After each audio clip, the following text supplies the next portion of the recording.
Pino, un segundo que se me toca abrir el aula.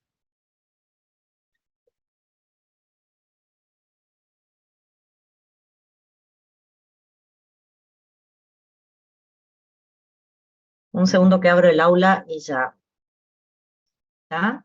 Actividad número 4. Como el título lo dice, hace referencia a receptores asociados a enzimas itinerantes. Y vamos a trabajar más que nada con el modelo JAK-STAT en este proceso de comunicación. Y lo que les pide acá, fundamentalmente, es que en lo posible, a través de un esquema, si se puede, describan el mecanismo de acción de ligandos que se unen y que actúan a través de receptores JAK-STAT.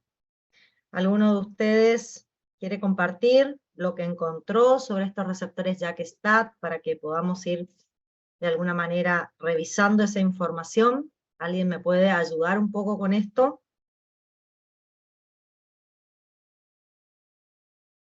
¿Alguien que quiera compartir? Profe, Sí, te escucho. yo puse que pueden estar relacionados con enzimas en forma directa o las enzimas se asocian a estos receptores cuando se une el ligando. Estas actividades enzimáticas son también actividades tirosina quinasa y las quinasas de estas se las denominó JAK. Estas JAK, cuando se activan, permiten la fosforilación de sus proteínas dianas. Y esas dianas son unos factores de transcripción denominados STAT, que una vez que están fosforiladas se dimerizan y se trasladan al núcleo para regular la expresión de genes, ¿puede ser? Sí, está bien lo que estás diciendo. Yo quiero compartir algo con ustedes, porque yo, para tratar de que hoy trabajemos un poco más dinámico, busqué traer imágenes, porque me parece que con imágenes nos podemos sentir un poquito más cómodas, más cómodos trabajando, porque nos ayuda a por ahí interpretar alguna de las cuestiones, ¿sí? Y es un poco lo que yo busqué hacer en este caso. Bueno, yo voy a hacer algunas aclaraciones, está muy bien lo que dijo el compañero, yo voy a hacer unas mínimas aclaraciones como para que la idea quede cerrada. No hay mucho por decir de receptores JAK-STAT, como dijo él, son receptores que se asocian o directamente están asociados a proteinquinasas del lado citoplasmático, a quinasas citoplasmáticas. En general, estos receptores tienen dos dominios, un dominio extracelular, que lo vamos a llamar dominio alfa, y que es el sitio donde fundamentalmente se une el ligando, y otro dominio que lo vamos a llamar dominio beta, y es el dominio donde se van a asociar las JAK, ¿sí? Cuando un ligando se asocia a la región alfa de este receptor, una de las particularidades que tiene este receptor es que se dimeriza. ¿Qué significa que el receptor se dimerice? Quiere decir que se unen dos receptores idénticos con sus regiones alfas a la misma molécula de ligando. Esta dimerización del receptor provoca algo. Esta dimerización del receptor permite que las enzimas JAK queden muy próximas una de otra, o sea que queden dos enzimas JAK una al lado de la otra. A partir de ahí, lo que vamos a observar es que las JAK entre ellas se van a autofosforilar. ¿Qué significa que las JAK entre ellas se autofosforilen? Significan que la primera enzima JAK, la primera, va a fosforilar en residuos de tirosina, recuerden que son tirosinquinasas, van a fosforilar en residuos de tirosina a la segunda JAK, y la segunda JAK va a fosforilar en residuos de tirosina a la primera. Esta autofosforilación es fundamental porque lo que nos permite, de alguna manera, es lograr que las JAK completen su activación. Y a partir de ahí, las JAK empiezan a fosforilar en residuos de tirosina a todas las proteínas que encuentran y que están a su alcance. Por el momento, las proteínas que están en su alcance son las cadenas betas de este propio receptor, entonces lo que van a hacer las JAK es empezar a fosforilar la propia cadena beta del receptor, y una particularidad es que En esa cadena beta, todas las tirosinas que resulten fosforiladas se van a transformar en puntos de nucleación. ¿Qué son puntos de nucleación? Bueno, los puntos de nucleación son sitios en esa cadena al que se pueden adherir enzimas citoplasmáticas. En este caso, las enzimas citoplasmáticas que se van a adherir van a ser las STAT, que como bien dijo el compañero, son las proteínas, una de las proteínas blancos fundamentales de las JAK. Las STAT se adhieren a los puntos de nucleación, de esa manera las STAT quedan próximas de sus enzimas las JAK fosforilan las STAT, esto hace que estas proteínas STAT, que son estimuladoras de la transcripción de genes, se activen, se dimericen, y dimerizadas y activas migren al núcleo a cumplir con su función biológica, que es fundamentalmente activar la transcripción de genes. ¿Está? Como pueden ver, el mecanismo no es muy complejo, pero hay algunos detalles que está bueno que lo sepamos, porque nos va a ayudar a entender cómo se lleva adelante el proceso. No sé si alguien tiene alguna pregunta para hacer con respecto a esto. ¿Hay alguna cosa que no la entendieron? Si no, vamos a seguir con la siguiente actividad. Bueno, en la siguiente actividad, que ya nos vamos a la actividad número 5, vamos a empezar a hablar de receptores asociados a proteínas G, ¿sí? Y bueno, acá en la actividad número 5 había un pequeño errorcito que yo el otro día les corregí a través del aula, y es que decía en el punto 1, esquematizar y describir el mecanismo de ligandos que actúan a través de receptores. Acá decía JAK-STAT, esto estaba mal. Deberían decir receptores 7-TMS asociados a proteínas GS o a proteínas G. En particular nos damos cuenta que es una GS por el tipo de segundo mensajero que se forma.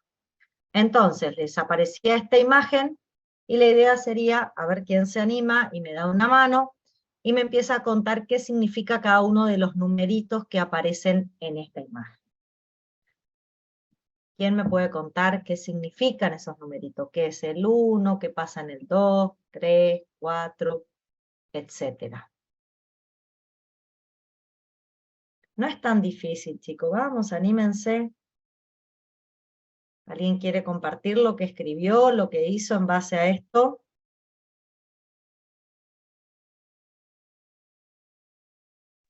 Profe, Sí. La Suárez de Sousa me dice que el 1 es el ligando. Bien. Encina, ¿querés contarme? sí, que el 1 es el ligando, el 2 es el receptor, Más con 7-TMS. el 7-TMS sí, con su porción, bueno, la otra porción sería la terminal carboxilo terminal, la 3, alfa, beta y gamma son el heterotrímero, 4 es la subunidad alfa, unida a GTP, activando la enzima amplificadora que vendría a ser la 5. Y la 6. La 6. No entiendo ¿Cuál muy es el bien qué sería. sustrato? ¿Cuál es el sustrato de tu enzima amplificadora? El ATP. Toma ATP, ATP, el ATP, sí. el ATP, y forma AMP cíclico. A ver, si tengo bien. Ajá, y el AMP cíclico, ¿qué pasa acá en la 7? Se une a la proteína quinasa, y ahí se une a su unidad catalítica, digamos, dándole función a la enzima. Y ella va a fosforilar Se une, a ver, proteínas. te corrijo, el AMP cíclico se une a la unidad reguladora, se separa la catalítica, Sí, y ahí te queda. sí, eso. Ah. ¿Y después? Y después fosforila proteínas. Es una proteína quinasa. Bien. Sí, fosforila proteínas citoplasmáticas que sirven para la regulación covalente, en el caso de las enzimas. La CREP, fosforila CREP, viaja al núcleo, regula los procesos de transcripción, o sea que hay una regulación genética de enzimas, y también Bien. regula canales para iones. Eso tengo, profe. Bueno. No me quedó claro la 9 y la 10. ¿Qué era para vos?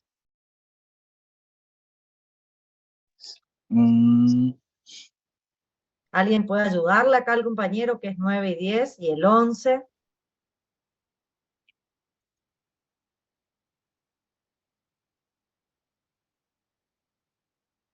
¿Será la acción de la fosfodiesterasa? Acá la 9 es la acción de la fosfodiesterasa y el AMP cíclico se transforma en lineal. Sí, tenés razón. Y la 11 vendría a ser la regulación genética de enzimas.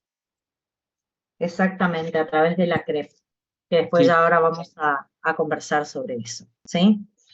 Bueno, genial, perfecto, ahí salió bien. Igual ahora lo vamos a repasar, yo voy a mostrar otra imagen y lo vamos a repasar, pero era más o menos lo que ustedes tenían que ir colocando en cada uno de estos numeritos, ¿sí? Bueno, después, ¿cómo sigue todo esto? Pide que describan el modo de acción del AMP cíclico como un mensajero intracelular. A ver, yo necesito ponerme de acuerdo con ustedes. ¿Cuándo vamos a hablar de un mensajero intracelular? ¿Qué tiene que pasar para que hablemos de un mensajero intracelular? ¿Qué tiene que hacer para que yo diga esto es un mensajero intracelular?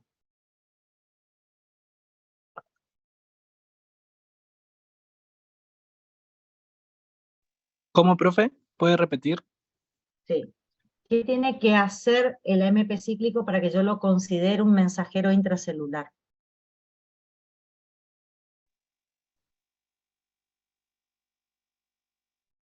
Tendría que estar activando efectores, enzimas o algún mecanismo. Toda sustancia que me active enzimas o algún mecanismo intracelular lo voy a considerar segundo mensajero. Y se los aclaro porque en la clase de hoy vamos a hablar de varios diferentes segundos mensajeros. ¿Sí? Bueno. Describir el modo de acción del AMP cíclico como un segundo mensajero, un mensajero intracelular. Integrar el proceso de fosforilación de proteínas como un mecanismo activador desactivador enzimático en esta cascada de señalización. Yo en verdad les traje otra imagen para compartir con ustedes, para que trabajemos sobre este receptor 7-TMS asociado a proteína GS. Básicamente el receptor 7-TMS asociado a proteína GS lo ven acá en el lado izquierdo de la imagen, ¿sí? Y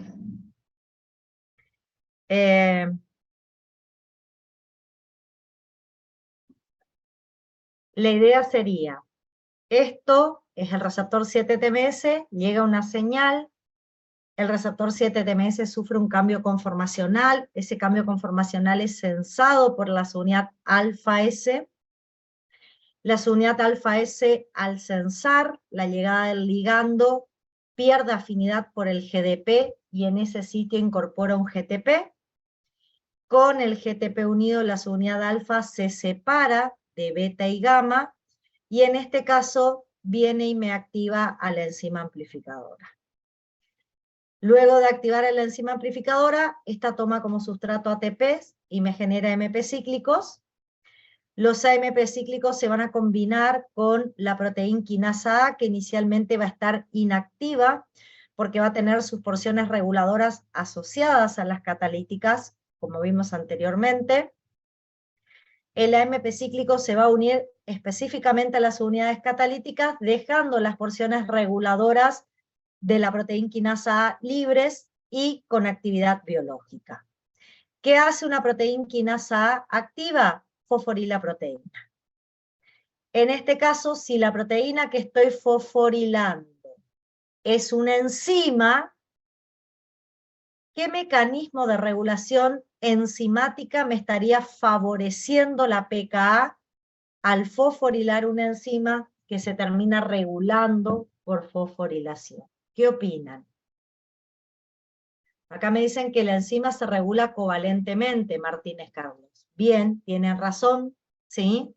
Entonces, la pKa en este mecanismo estaría colaborando con una regulación covalente de enzimas que, así como la enzima se fosforila, y a veces se activa o se inactiva, esta pKa en una regulación covalente siempre va a ir acompañada de una fosfatasa. Fosfatasa que va a tener sus propios mecanismos de activación. Acá ustedes saben que la pKa se activa por el AMP cíclico, ¿sí?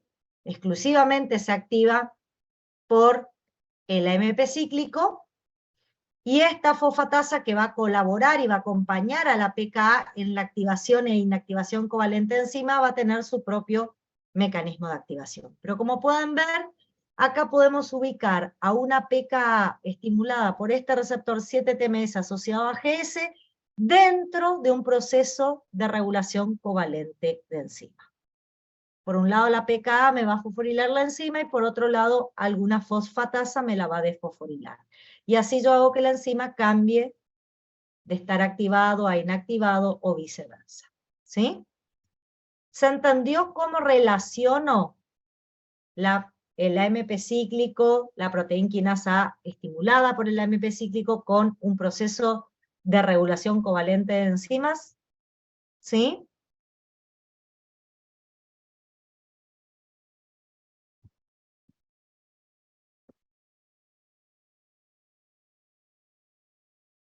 Bien.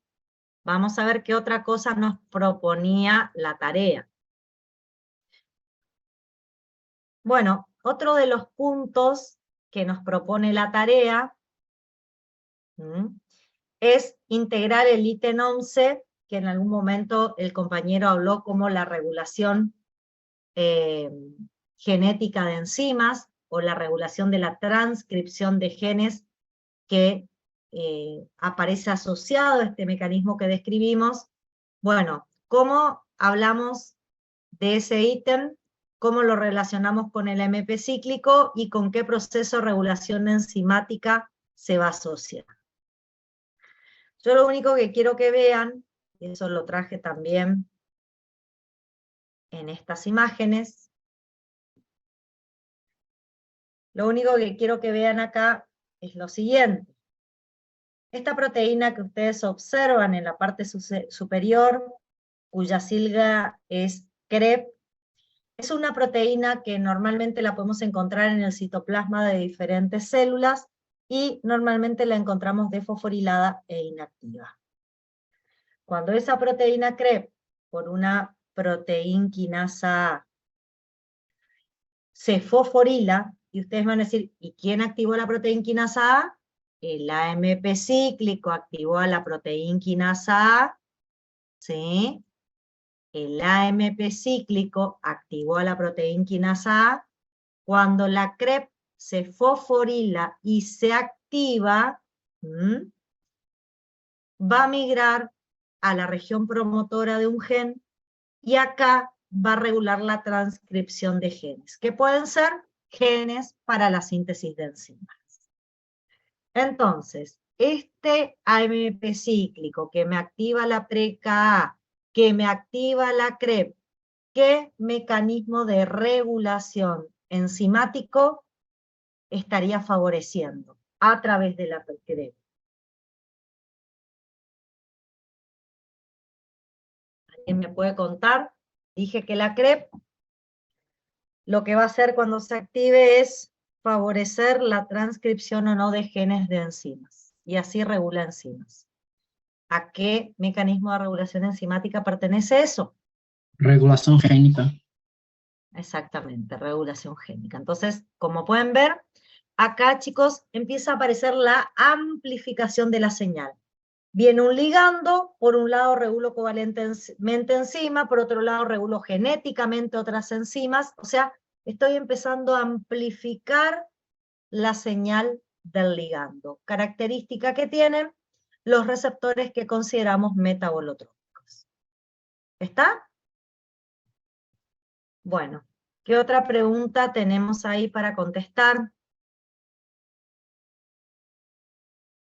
Bien, ahora nos pide que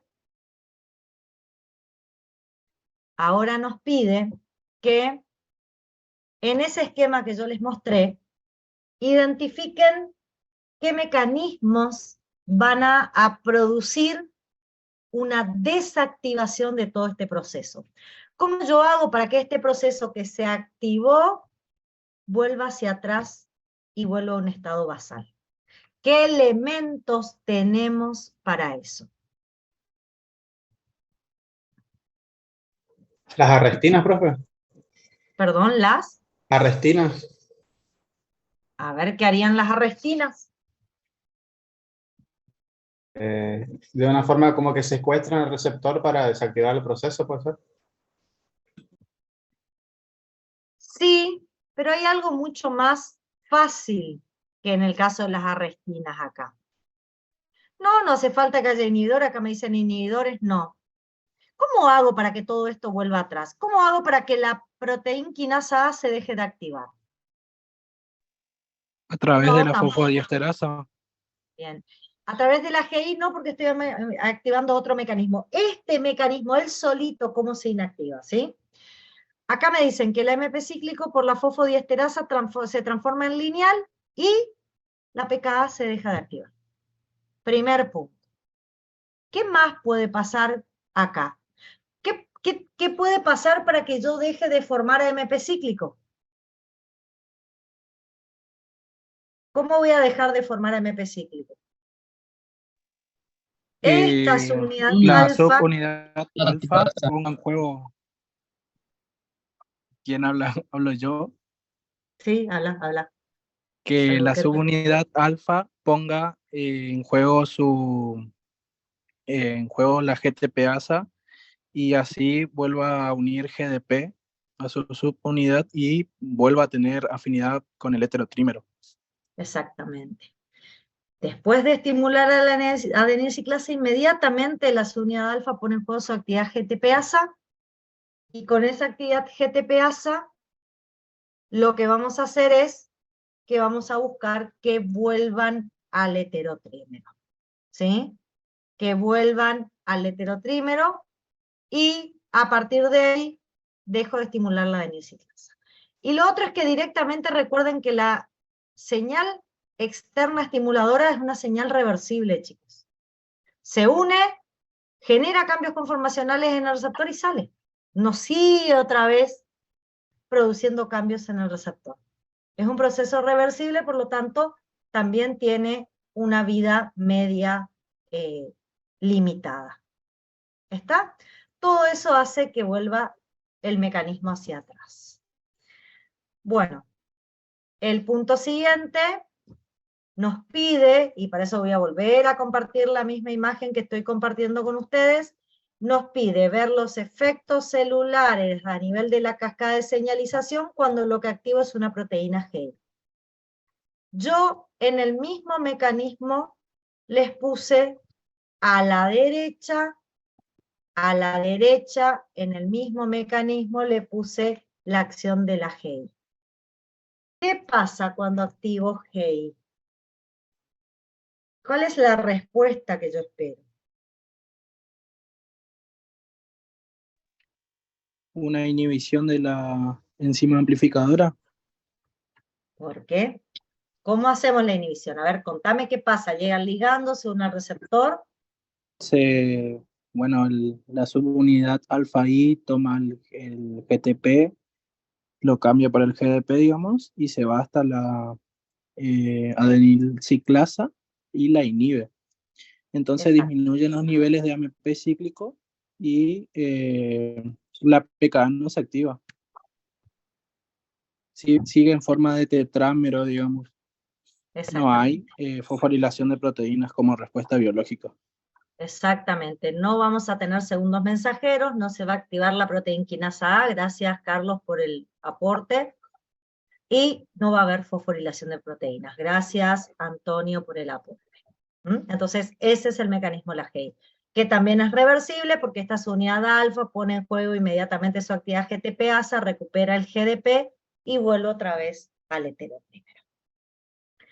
Bueno, preguntas de cómo se activa y se inactiva un receptor 7-TMS asociado a GS y un receptor 7-TMS asociado a GI. ¿Alguien tiene alguna pregunta sobre eso?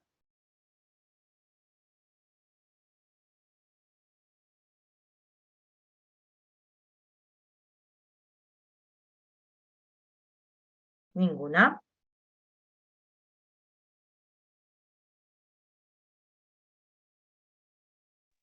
Profe, ¿Sí? ¿Escuchó? ¿usted podría explicar qué pasaba cuando se unía la acetilcolina a los receptores muscarínicos? Que eso no me quedó bien en claro. Lo que pasa es que todo va a depender de qué receptores muscarínicos utilices. Lo que vamos a hacer primero, te propongo, es entender bien cómo funciona un receptor 7-TMS asociado a GS, cómo funciona bien un 7-TMS asociado a GI, cómo funciona un 7-TMS asociado a GQ, y después vamos a ver qué ligandos unidos a sus receptores usan estos mecanismos. Y ahí vamos a ver, porque hay dos tipos de muscarínicos, ¿sí? Algunos usan un tipo de proteína asociada y otros otra. Y lo vamos a aclarar, te propongo que me tengas un poquito de paciencia, lo vamos a aclarar cuando lleguemos a este cuadro. ¿Puede ser? Sí, profe, gracias. Dale. Bueno. El punto siguiente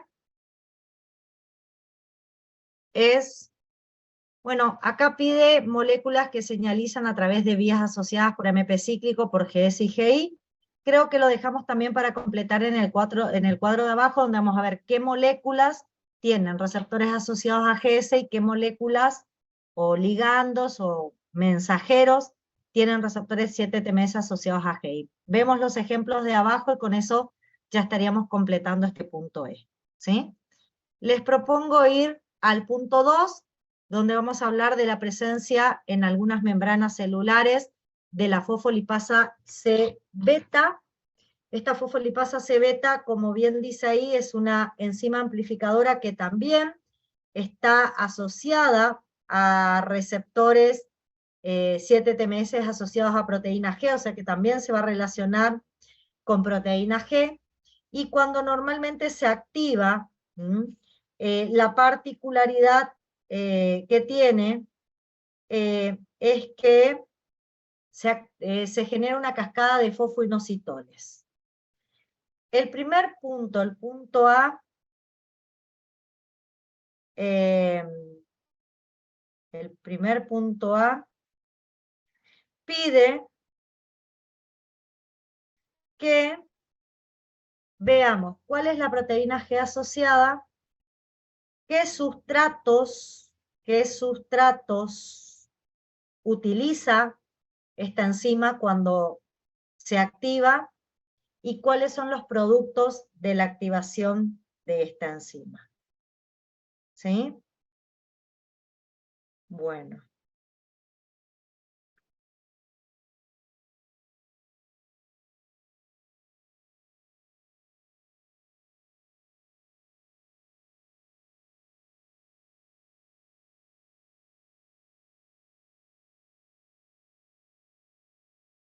Bien. Yo les quiero compartir otra vez, porque así como traje del otro receptor, también tengo de este, y ahí vamos viendo el mecanismo.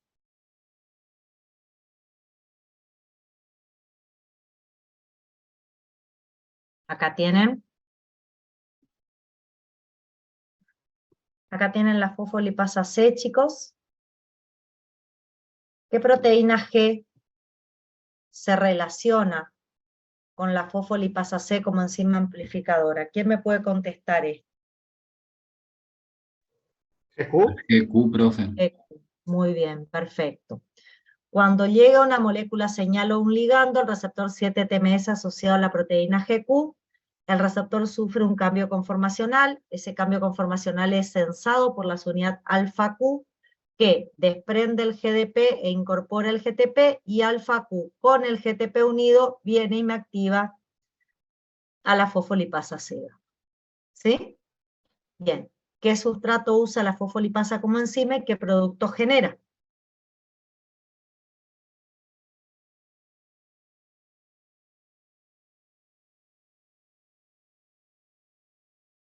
Puede ser que ocupe una molécula de fosfolípidos.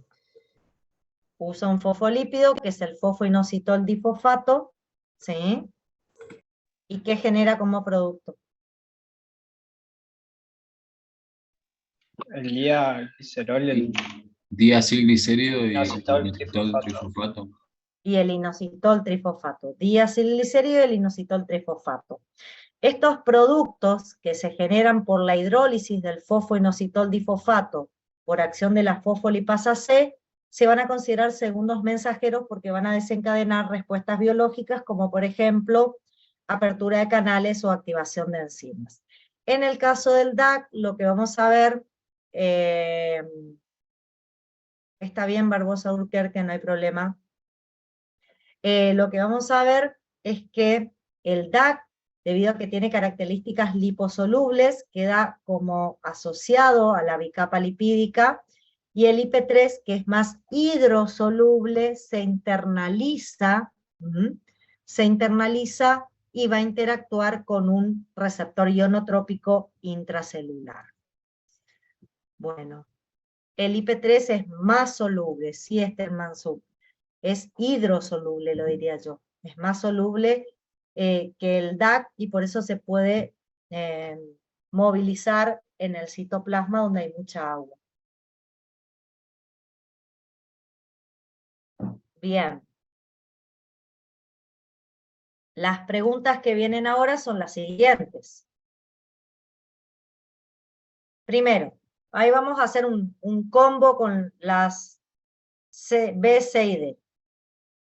Hacemos un combo con la B, C y D, ¿sí? Y la E podemos hacer. Ya que estamos. Primero dice, ¿qué son los canales operados por IP3? ¿Dónde se encuentran? Después pregunta por qué el calcio puede actuar como un segundo mensajero intracelular y cómo es su distribución entre el medio extracelular, el citoplasma y los organelos de almacenamiento. Luego me pregunta cuál es la participación de la calmodulina. Y finalmente, por qué el proceso de fosforilación de proteínas se puede considerar un mecanismo de control enzimático. Así que vamos al mecanismo que tenemos frente a nosotros. Bien.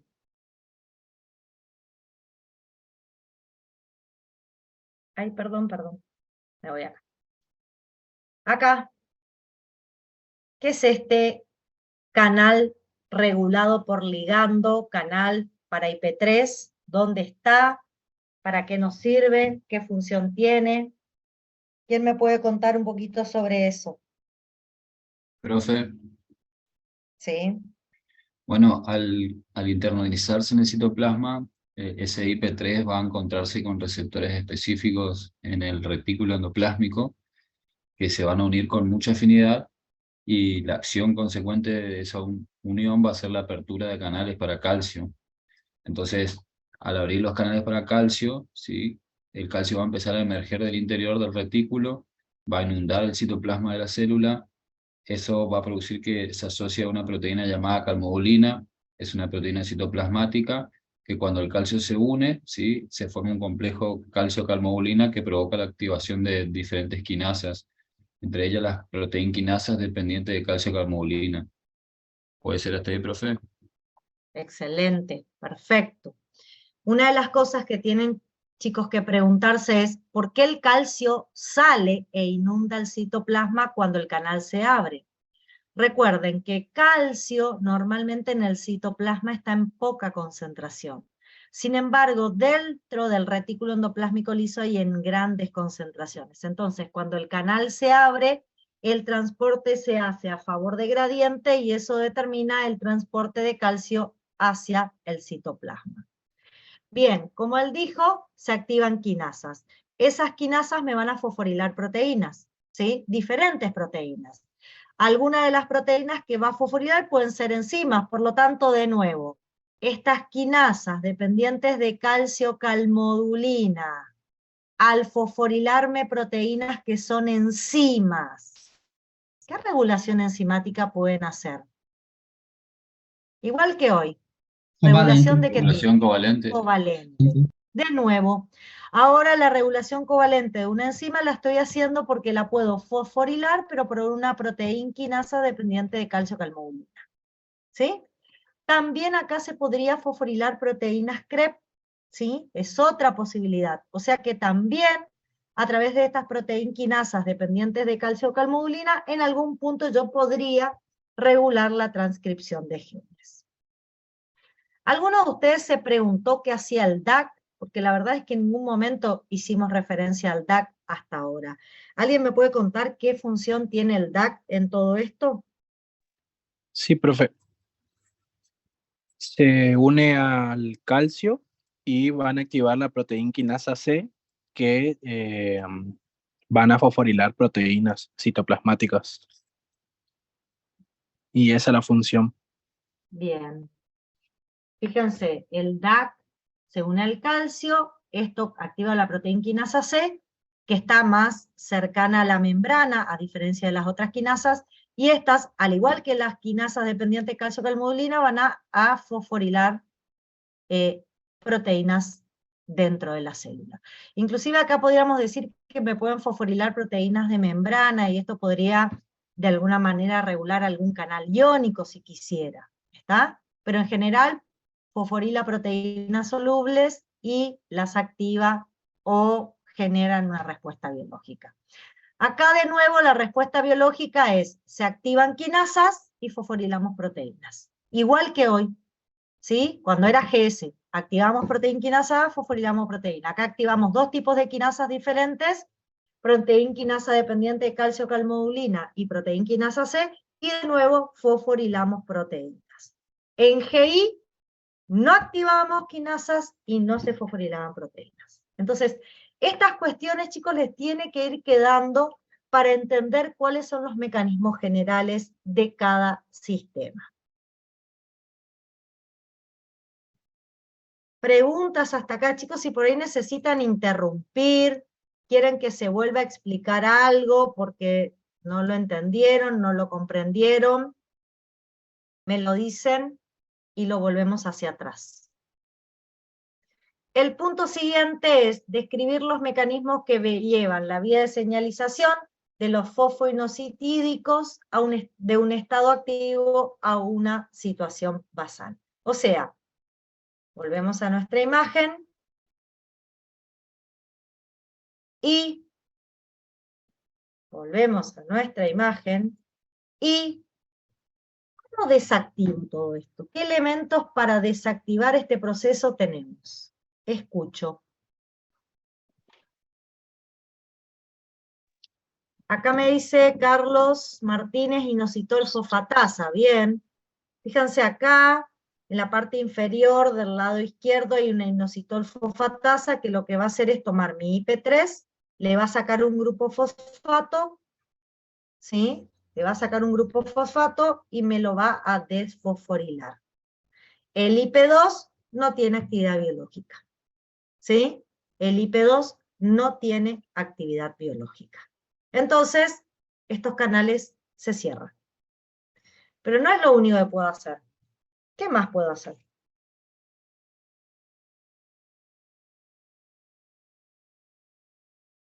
¿Cómo más puedo finalizar todo este proceso? Les cuento que por más que yo cierre el canal, el calcio que salió al citoplasma sigue en el citoplasma y me sigue activando todo. ¿Qué tengo que hacer con el calcio que está en el citoplasma y me sigue activando todo?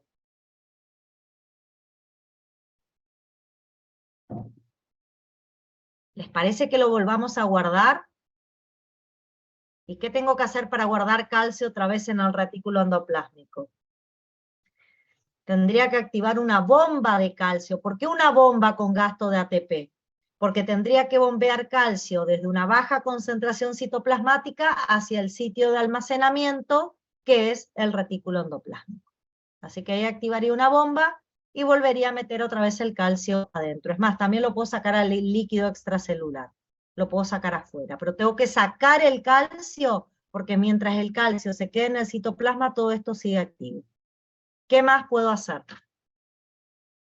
¿Cómo puedo hacer que para que esa fosfolipasa C beta no me siga produciendo segundos mensajeros?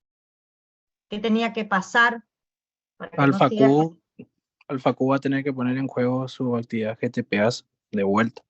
De vuelta, actividad GTPasa, hidrólisis del GTP, recupera GDP, y con GDP unido,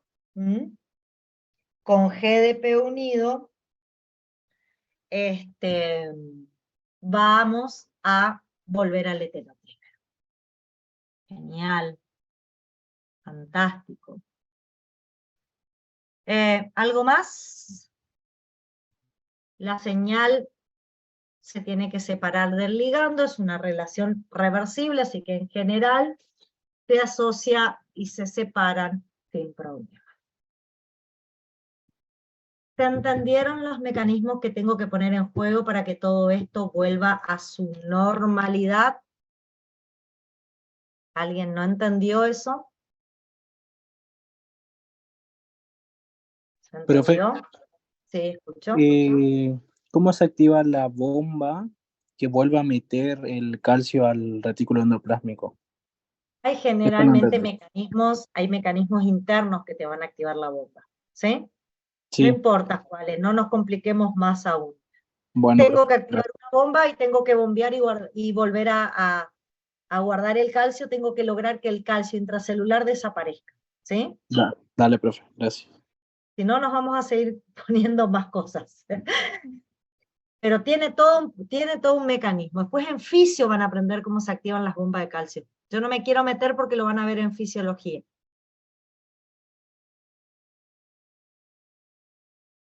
Bueno.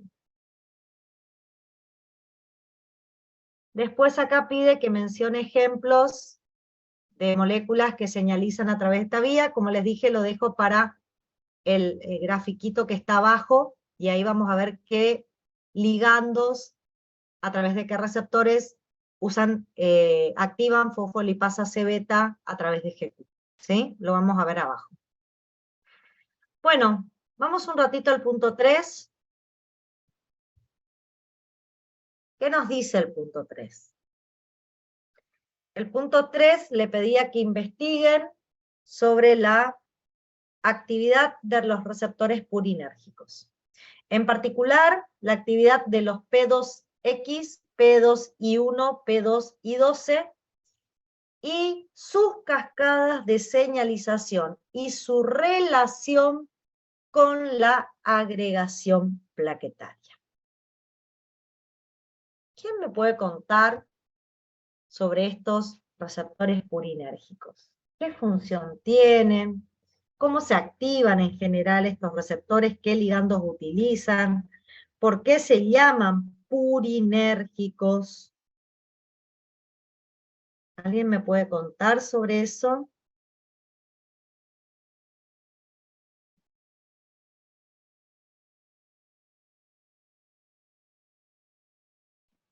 Porque activan nucleótidos de purina, ¿puede ser? En general se llaman purinérgicos porque se activan ante purinas o nucleótidos de purina, porque la adenosina, que no llega a ser un nucleótido, es un nucleócido, también lo puede activar. Bien, y en la agregación plaquetaria, ¿qué función tienen estos receptores purinérgicos? Yo hice la tarea de la casa, traje un esquema. ¿Alguien me puede contar qué ve en este esquema? Profe, Sí. yo puse que bueno, la P2I12 está asociada a proteína GI y actúa inhibiendo la adenilato ciclasa. Entonces potencia la activación plaquetaria porque inhibe la síntesis del AMP cíclico. Sí, tiene un mecanismo especial, está relacionado con lo que decís, pero básicamente potencia la estabilización de la agregación plaquetaria. Ahí yo les traje este cuadro ustedes van a entender un poquito más cómo se forma el coágulo y cómo funciona una plaqueta en la formación de un coágulo cuando lo estudien en fisiología, ¿sí? ¿Sería para la formación Pero, de trombos, profe? exactamente, exactamente, para la formación de un trombo o un coágulo, ¿sí? ¿Cuál es la diferencia? El coágulo por ahí es en un sitio en particular, y cuando ese coágulo se empieza a mover lo llamamos trombo, ¿sí? Es un poco ahí la característica. Bueno, lo que yo les quería decir era lo siguiente. Esto que ustedes ven acá, ¿están viendo todos la imagen? ¿Ven la imagen que les puse? Sí, profe. Sí, profe. Bueno, esta es una plaqueta. Y en la superficie de la plaqueta aparecen los 3 receptores que el profesor pidió que ustedes investiguen. Aparecen los P2X, los P2I1 y los P2I12. Todos son purinérgicos porque, como dijimos, ¿sí? Como dijimos, van a, de alguna manera, activarse por nucleótidos que tengan purinas, como la adenina, o inclusive por nucleósidos. La diferencia fundamental, chicos, entre los P2X y los P2I es que los P2X son receptores ionotrópicos y los P2I son receptores metabolotrópicos 7-TMS asociados a proteínas G. Esa es la diferencia fundamental. En este caso tenemos en esta membrana celular al P2X1, que es un subtipo. ¿Cuál es la particularidad del P2X1? Que es un ionóforo para calcio. Es un receptor ionotrópico, une ATP y abre un canal para calcio. ¿Qué pasa cuando se une el ATP y se abre un canal para calcio en la membrana de una plaqueta? El calcio fluye desde el exterior, desde el líquido extracelular, inunda el interior de la plaqueta, y esto empieza a generar cambios en el citoesqueleto, en las proteínas del citoesqueleto de la plaqueta, lo que empieza a provocar cambios en la forma de la plaqueta. Proceso importante para la formación del coágulo plaquetario. Luego, cuando usamos los receptores P2I, el P2I1 y el P2I12, ambos unen como ligando ADP. El primero, el P2I1, es un receptor 7-TMS que está asociado a 2 proteínas G diferentes. Está asociado a una GQ, que ustedes ya conocen, y a una G12, que se llama proteína Rho.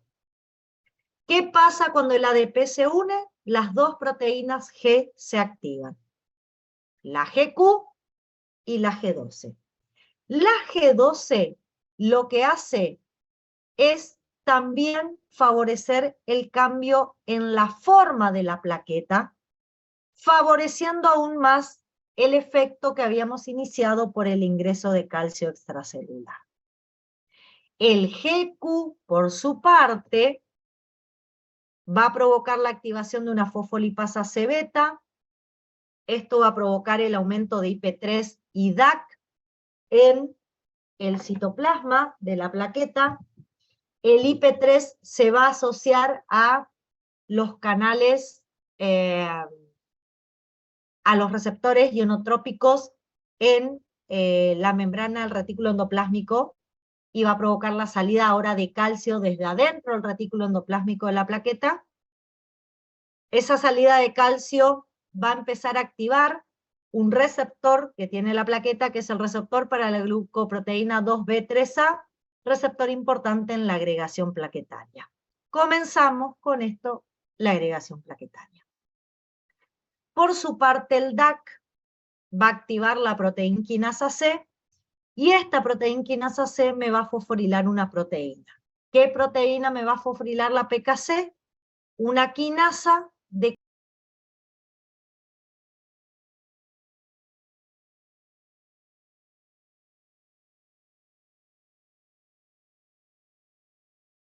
y hace que la plaqueta ahora empiece a exocitar el contenido de sus gránulos favoreciendo aún más el inicio de la agregación plaquetaria. Por otro lado, cuando el ADP se une al P2I12, como bien dijo el compañero, la proteína G que tiene asociada el P2I12 es la GI.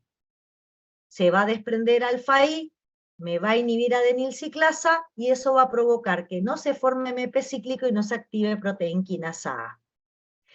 La falta de activación de proteinquinasa A va a hacer que la proteína que estoy marcando, cuya sigla es VAS, esta proteína VAS quede desfosforilada, y queda desfosforilada porque no tengo proteinquinasa A debido a la falta de AMP cíclico.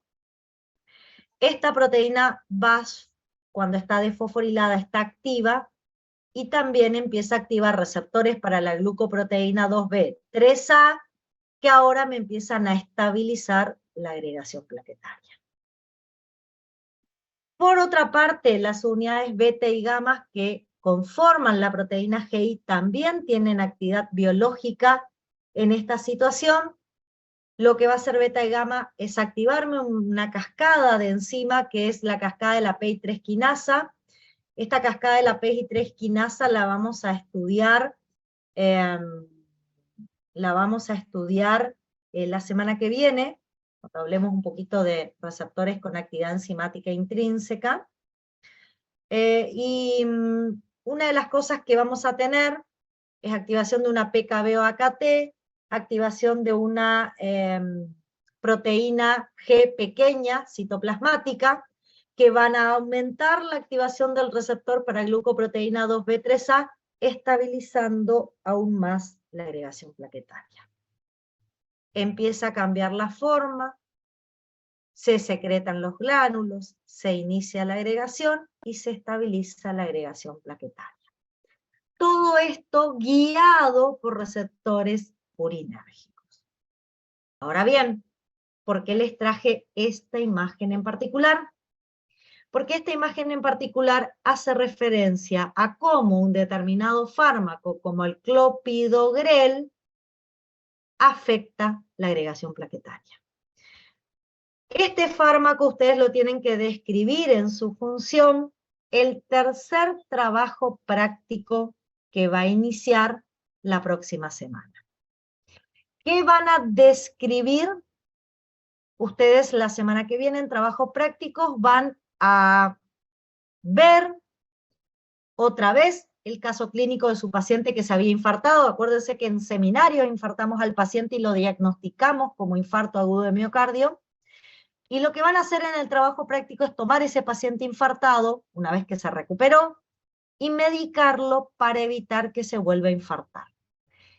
¿Qué acción tiene el clopidogrel?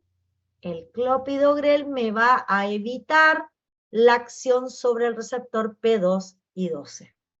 Por lo tanto, el fármaco va a evitar la estabilización de la agregación plaquetaria, y con eso va a evitar que se formen trombos en este paciente. Y ustedes me van a decir, bueno, ¿y eso para qué me sirve? ¿Por qué se había infartado el paciente? ¿Alguno de ustedes se acuerda qué factor de riesgo fundamental tenía el paciente que lo llevó al infarto? ¿Qué presentaba en sus vasos sanguíneos? Una placa de ateroma. Exactamente. Las placas ateromas, y eso lo vamos a hablar en detalle más adelante, son estructuras que aparecen en los vasos y que afectan más que nada la circulación axial de la sangre y suelen activar plaquetas. ¿Qué pasa? Si el paciente ya se infartó y es hipercolesterolémico, seguro está lleno de placas de ateroma y se puede volver a infartar. Dándole el clopidogrel, ¿qué voy a lograr? Que si alguna plaqueta se vuelve en algún momento a activar por tomar contacto con esa placa de ateroma, no se genere la agregación plaquetaria, no se generen trombos y no se favorezca nuevamente un infarto. Yo, la verdad, no pretendo que hoy se lleven de memoria este mecanismo. Yo les voy a subir material de lectura ahí en el trabajo práctico. Les voy a subir material de lectura para que puedan hacer una lectura a conciencia de este mecanismo, pero para que más o menos tengan idea cómo funcionan los receptores purinérgicos y la asociación con el clopidogrel, les traje esta información. ¿Sí? ¿Preguntas, chicos? Estamos usando los mecanismos que estudiamos, solamente que ahora decimos que son receptores purinérgicos porque se activan por derivados de purina. Hablaríamos de receptor adrenérgicos cuando se activan por adrenalina, serotoninérgicos cuando son receptores que se activan por serotonina, pero en general muchos o son ionotrópicos o son metabolotrópicos asociados a proteínas G, S, I o Q. Acá tenemos una asociada a GQ y otra asociada a GI, cada una con su característica función. Muy difícil, chicos. Es simplemente aplicar lo que estábamos repasando en los puntos anteriores, ahora en un contexto de la activación de una plaqueta y su agregación. Igual después le voy a subir material para que lo puedan medianamente leer. Profe, Sí. ¿puede ser que se active a la vez el P2X y el P2Y? Todo se activa junto. ¿Y ahí no habrá un exceso de calcio intracelular? No importa. Digamos, se van a conjugar todos los procesos que va a llevar a la agregación.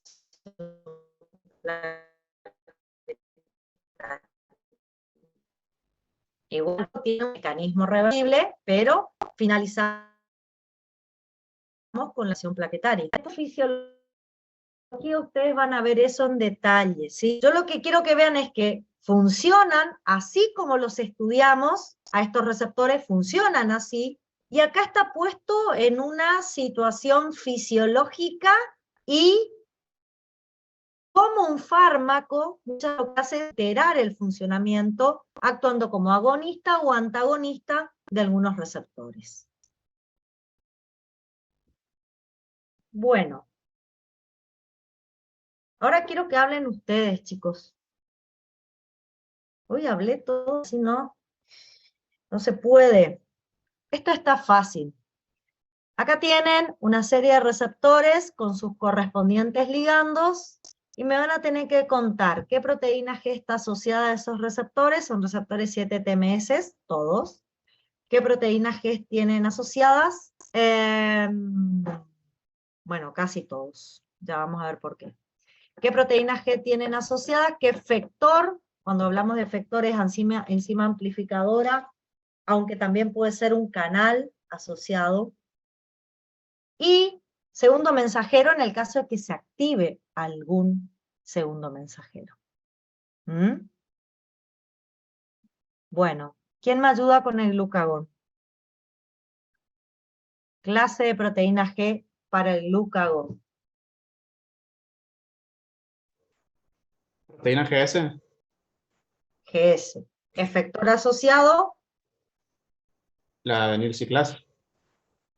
Segundo mensajero. AMP cíclico. Genial, excelente. Les pregunto, o por ahí Álvaro me quiere contestar, ¿alguno de los otros pusiste exactamente lo mismo que en este? ¿En cuál pusiste lo mismo que en glucagón? ¿En cuál pusiste GS, adenilciclasa, MP cíclico? ¿En cuál más pusiste eso? En el beta 1 y 3 adrenérgico. Exactamente, acá pusiste lo mismo, ¿y dónde más? Te está faltando una. A ver. Creo que en ese nomás. ¿Alguien más puso GS, adenilciclasa y MP cíclico en otro, además de estos dos que puso el compañero? Bueno, después vemos. Está, entonces tenemos glucagón y beta 1 a 3 adrenérgicos de ese mecanismo. ¿Quién me puede hablar del alfa 1 adrenérgico? ¿Qué proteína G tiene asociada? GQ, profe. GQ, Entonces, ¿el efector cuál sería?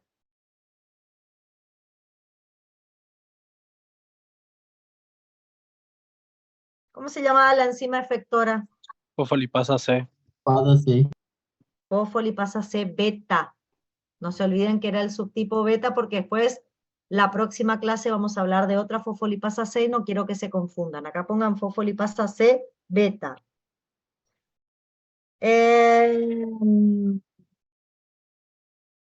Y segundo mensajero.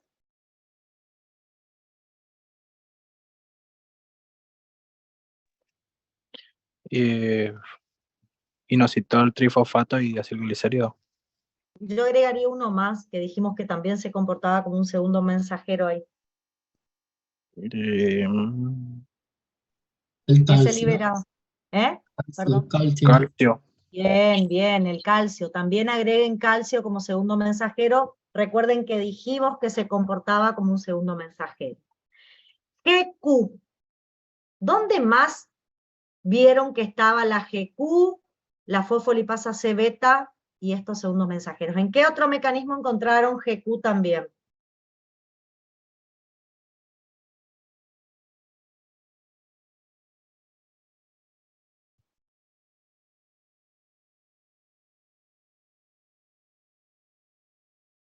Acetilcolina, profe. Acetilcolina.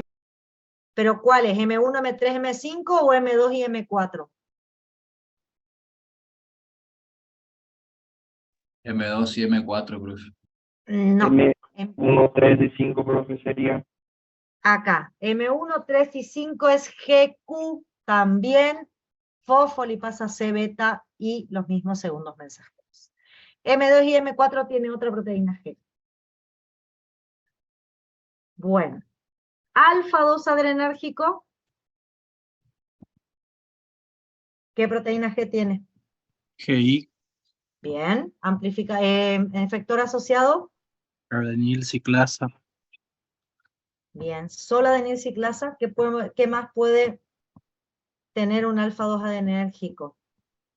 En realidad no tiene muy frecuente, pero puede tener canales de potasio asociados al GI que se regulen. ¿Sí? ¿Y qué segundo mensajero tenés? No hay. No se forma segundo mensajero, así que acá no podemos hablar de un segundo mensajero intracelular. Bien, ¿quién más creen que tiene GI asociado? Ahora sí, muscarínicos M2 y M4. Cuando la acetilcolina se une a los receptores M2 y M4, se une a 7 TMS asociados a GI. Y alfa I inhibe adenilciclasa, beta y gamma me abren canales de potasio. Así que ambas acciones en GI en ese receptor. Bueno, ¿qué encontraron en rodopsina? Dijimos que beta 1, 3 era igual que glucagón, AMP cíclico, proteína GS. ¿Qué encontraron en rodopsina? ¿Alguien me puede ayudar con la rodopsina? Es una proteína G muy particular. ¿Cómo se llama? ¿G qué?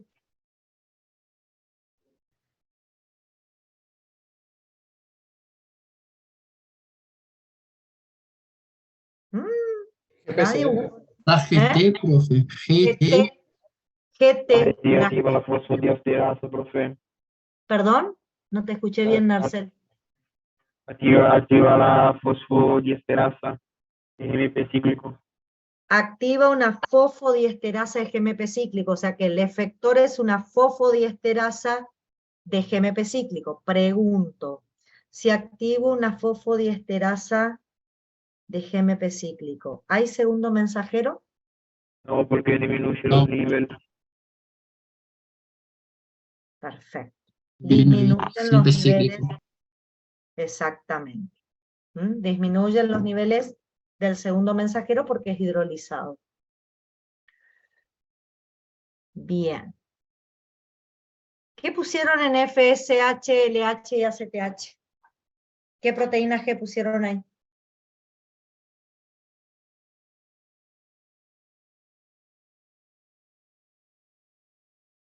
Ahí tienen que poner GS, chicos. Glucagón. Receptores beta adrenérgicos. FSH, LH y ACTH, GS. Adenilciclasa, AMP5. Son los tres que tienen GS. ¿Está?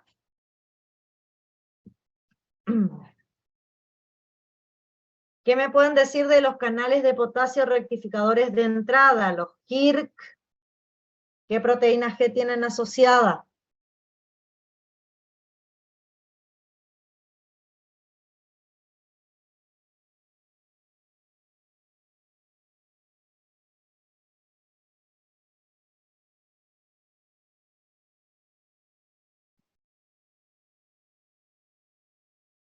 Voy a dejar de compartir esto para mostrarles algo.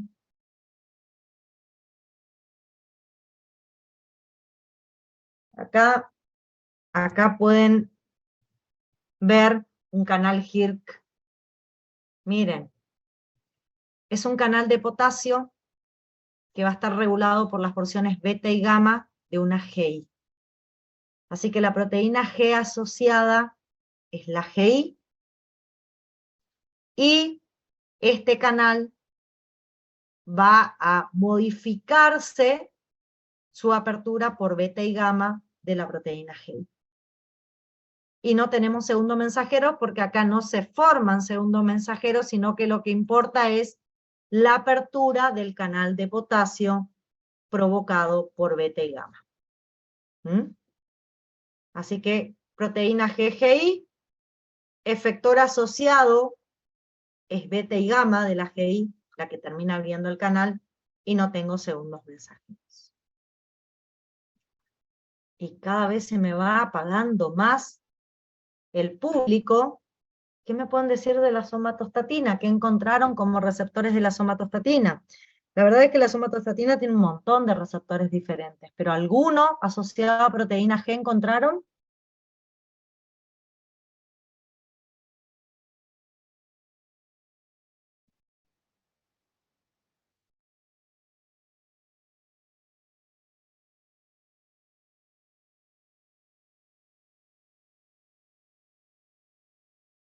Acá tienen, chicos, acá tienen distintos receptores de somatostatina. A la derecha tienen un 7-TMS asociado a GI, por ejemplo. ¿Sí?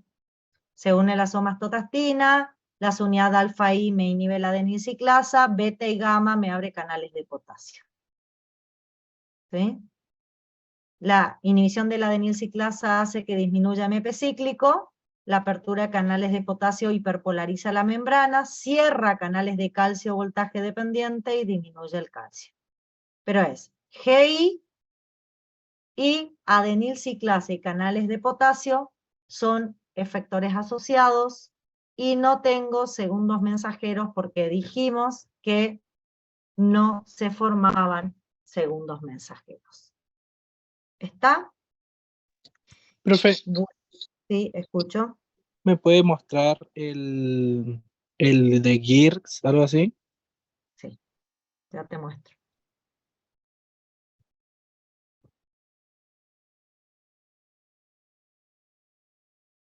¿Querías preguntar algo con respecto a eso, Juan? No, profe, era para sacarle captura nomás. Gracias. De nada.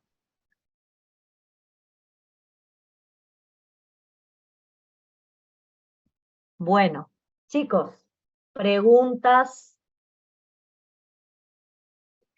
Fíjense que repasamos todos los receptores metabolotrópicos 7-TMS asociados a las 3 proteínas G más frecuentes y vimos las características particulares de cada uno de ellos. ¿Sí? Bien, si no tienen preguntas, se pueden empezar a retirar del aula. Yo me quedo un ratito para poder explicar. Acá me piden que vuelva a hablar de la rodopsina. Lo que dijimos que la rodopsina, el receptor de rodopsina tiene una proteína GT asociada. Esa proteína GT activa una fosfodiesterasa de GMP cíclico. Al activar una fosfodiesterasa de GMP cíclico, lo que haces es transformar todo el GMP cíclico en lineal, y por lo tanto no tenés ningún segundo mensajero cada vez que la rodopsina se une a su receptor, porque es transformado en su forma lineal inactiva el segundo mensajero. Eso es un poco lo que habíamos explicado. Bueno, ¿alguien tiene alguna otra pregunta para hacer? Si no, como les dije, yo me quedo un ratito más acá conectada para ver qué consultas tienen. El resto, el que no tiene consultas se puede retirar, y los espero la semana que viene con la actividad 6, receptores con actividad enzimática intrínseca. ¿Está? Nos vemos, chicos, hasta la próxima, gracias por estar del otro lado.